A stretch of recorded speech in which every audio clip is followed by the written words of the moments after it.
बिस्मिल्लाहिर्रहमानिर्रहीम।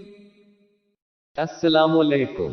विजन इस्लाम के प्यारे साथियों, मैं आपको विजन इस्लाम की तरफ से खुश आमदीद कहता हूँ। उम्मीद करता हूँ कि आप सभी खैरियत से होंगे। आज फिर हम आपकी खिदमत में एक और सबक आमोज वाकया लेकर हाजिर हुए हैं। वाकया है एक बादशाह और उसकी शुक्रगुजार बेटी का। शुरू करने से पहले नए आने वाले नाजरीन से गुजारिश है कि चैनल को सब्सक्राइब करें और वीडियो को लाइक करें और शेयर कर दें। चलिए आप शुरू करते हैं। एक बादशाह की 7 बेटियां थी। एक दिन वो अपनी सभी बेटियों को बुलाता है और उनसे एक सवाल पूछता है कि बताओ, तुम किसका दिया हुआ खाती हो और किसका दिया पहनती हो। एक एक करके सब शहजादियों ने कहा कि अब्बा हुजूर, आपका दिया खाती हूँ और आपका दिया ही पहनती हूँ। मगर सबसे छोटी शहजादी ने कहा कि अब्बा हुजूर, अल्लाह का दिया खाती हूँ और नसीब का पहनती हूँ।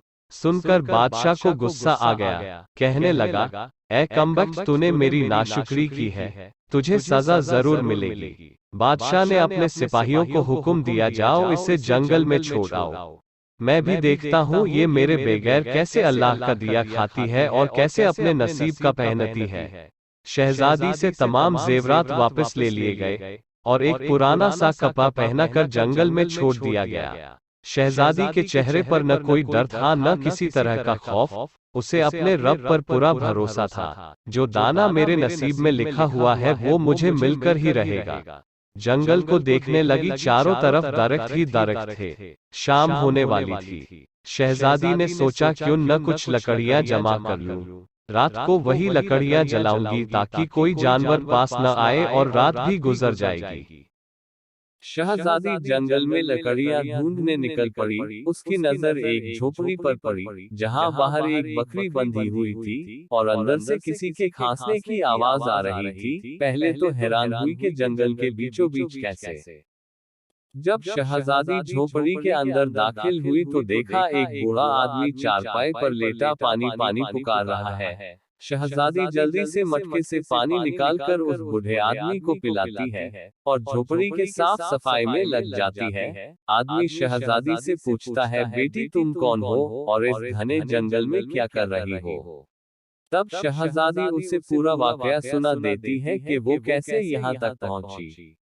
आदमी उसे झोपड़ी में ही रहने के लिए बोलता है और कहता है, बेटी मैं शहर में काम करता हूँ, सुबह शहर चला जाऊंगा, फिर एक हफ्ते बाद आऊंगा, तब तक तुम आराम से यहीं रुको। यहाँ खाने पीने का सारा सामान मौजूद है, तुम्हें किसी चीज की तकलीफ नहीं होगी। सुबह होते ही वो बूढ़ा आदमी शहर के लिए निकल पड़ा। इधर शहजादी झोपड़ी की अच्छे से साफ सफाई करती, बकरी का दूध निकालती है, आधा दूध अपने लिए रखती है और आधा झोपड़ी के बाहर दरवाजे पर एक बर्तन में दूध रख देती है ताकि कोई भूखा प्यासा जानवर इधर से गुजरे तो पी सके। शहजादी अगले दिन सुबह उठकर बाहर आई तो देखा कि दूध का बर्तन खाली है और पास ही एक कीमती मोती पड़ा है जो देखने में ही नायाब लग रहा था। साथ ही सांप के गुजरने के निशान भी थे। शहजादी ने बचपन में ही सुन रखा था कि जब कोई नायाब सांप बहुत ज्यादा खुश होता है तो वो कीमती मोती उगलता है जिसकी कीमत हीरे जवाहरात से भी कहीं ज्यादा होती है। शहजादी ने मोती उठाकर अपने पास रख लिया और दिल में सोचने लगी, शायद सांप भूखा था इसलिए दूध पीकर खुश हुआ होगा। शहजादी फिर एक बर्तन में दूध रख देती है। अगली सुबह फिर उसे वही कीमती मोती मिलता है। इसी तरह 7 दिन गुजर गए। अब उसके पास 7 कीमती मोती जमा हो गए थे। 7 दिन बाद वो बूढ़ा आदमी शहर से वापस आता है तो शहजादी उसे ये मोती दिखाती है और सारा वाकया सुना देती है। फिर शहजादी उस बूढ़े आदमी को 3 मोती देती है और कहती है कि शहर जाकर इन तीनों मोतियों को बेच दो और आते वक्त महल बनाने वाले मजदूरों को लेते आना। बाकी बचे 4 मोती शहजादी अपने गले में माला बनाकर डाल लेती है। कुछ ही महीनों में जंगल के बीचों बीच एक आलीशान महल तैयार हो जाता है जिसमें शहजादी और वो बूढ़ा आदमी रहने लगता है। ऐसा महल जिसमें दुनिया के सब ऐशो आराम का सामान मौजूद था, बेशुमार नेमतें थी, नौकर चाकर सब कुछ था। शहजादी जंगल में ही एक लकड़ी काटने की फैक्ट्री लगा देती है, जिससे हजारों मजदूरों को रोजी रोटी मिलने लगी। देखते ही देखते जंगल अब शहर बन चुका था। ये महल ऐसा खूबसूरत था कि दूर दूर तक मशहूर हो गया।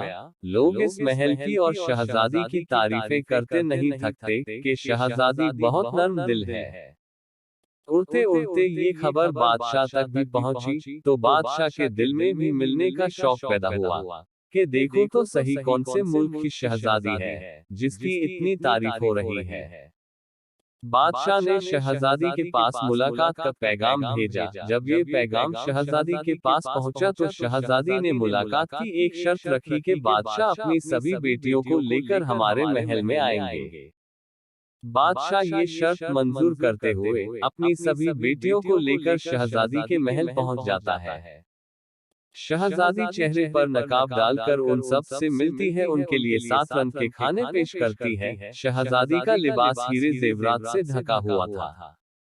शहजादी की शान शौकत और महल की खूबसूरती देख बादशाह भी हैरान हो गया, क्योंकि ऐसी शान शौकत तो बादशाह के भी महल में नहीं थी।